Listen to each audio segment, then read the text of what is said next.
ভর্তি হয়ে যায়। এখন আমরা ওই পলিথিন নিয়ে টানাটানি করছি, এটা করছি, ওটা করছি, কিন্তু সবার আগে এটা দরকার। আমি একটা ছোট্ট উদাহরণ দিই। আমার একটা রুগী আসলো আমাদের ডায়ালিসিস দিতে। আমি ওনাকে বললাম যে অনেক কিছু রেখে আপনি ধূমপানটা ছেড়ে দেন, ওনারা কিছু দরকার পড়েনি, সুস্থ হয়ে গেছে।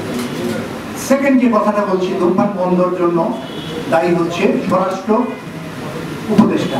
উনি আইনটা প্রয়োগ করবেন এবং এই আইনটা ক্যারি করবে আমাদের ট্রাফিক পুলিশ। ওনারা একটা রিসিপ্ট রাখবেন, 100 টাকা করে জরিমানা, 2 দিন জরিমানা করলেই এটা আপনারা কার্যকরী করতে পারবেন।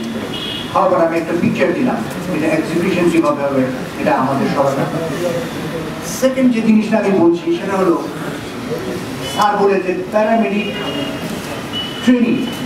একটা প্যারামেডিক ট্রেনিং ইনস্টিটিউট করতে যেসব রিপোজিশন দরকার, কয়টা চেয়ার, কয়টা টেবিল, কয়টা টিচার, এইসবের চেয়ে একটা উদ্যোগী লোক, একটা টিম দরকার। এটাকে একটু কম্প্রোমাইজ করলে আমরাই একটা প্যারামেডিক ট্রেনিং ইনস্টিটিউট করতে পারি। আমাদের পিছনে ডাক্তাররা আছেন, স্যাররা আছেন, ক্লাস নিয়ে এটা সম্ভব।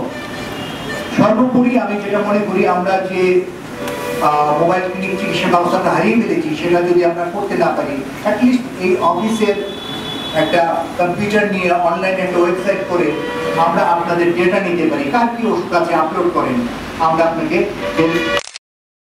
যে আপনার এখন চোখের পরীক্ষাটা দরকার, আপনার এটা দরকার, ওটা দরকার। এর পাশাপাশি আমরা একটা প্যাথোলজি স্টার্ট করতে পারি। এবং প্যাথোলজির ব্যাপারটা স্যার খুব ভালো জানেন। সব ডাক্তার কিভাবে প্যাথোলজি লেখে বলে আমরা লজ্জিত হতে চাই না। আমরা এটা মনে করি যে এখানে একটা ছোটখাটো অনেক সেন্টারের অনেক জিনিস পড়ে আছে, আমরা নিজের কিছু কেনাকাটা করে একটা প্যাথোলজি ইউনিট করতে পারি। বড় বড় চিকিৎসা যেগুলো আমরা হাসপাতাল লেগেই করাতে পারি, এক্সরে, ইসিজি যেসব বা সিটি স্ক্যান, আমরা আস্তে আস্তে সেগুলো অ্যাফোর্ড করার চিন্তা করি। ফাইনালি এই ব্যবস্থাটা গড়ে উঠলে টেলিমেডিসিন, ডিএমডিসি, একসময় স্বাস্থ্য ব্যবস্থা বা স্বাস্থ্য মন্ত্রণালয় টেলিমেডিসিন চিনত না। আমি প্রথম 20 বছর আগে পিজিতে এই ওয়ার্ডটা ইন্ট্রোডিউস করি। ডিএমডিসি নিজে এটা প্র্যাকটিসের জন্য আবেদন করে, তারা বলে। এবং করোনাতে আমরা জেনেছি যে না, রুগী কাছে আসতে হবে না, দূর থেকে সম্ভব। এটাকে আমরা কাজে লাগাতে পারি।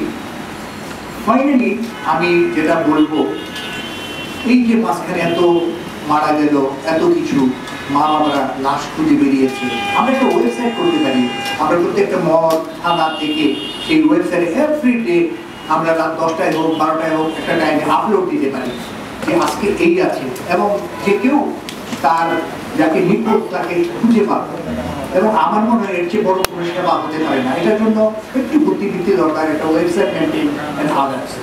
এটা কিন্তু অনেক মার ঘুমকে নিশ্চিত করবে যে না, এই হাসপাতালে নাই, এই মর্গে নাই, এই থানায় নাই, এরকম একটা ব্যবস্থা। আমি খুব সংক্ষেপে বলছি, আমার মনে হয় আপনারা অনেক বুদ্ধিমান, বুঝে ফেলেছেন। ফাইনালি আমরা এই সবগুলো কাজ কিভাবে আমরা আমাদের এই এবি পার্টিকে ঘিরে করতে পারি, সেই জন্য আমরা পরবর্তীতে বসবো এবং আমরা কোনো না কোনোভাবে এই কাজটা শুরু করবো। এর যে নেতৃত্ব দেওয়া দরকার, যে সাজেশন দরকার, যে ধরনের ব্যবস্থাপনা দরকার, আমরা যে কোনোভাবে এটা অ্যারেঞ্জ করবো।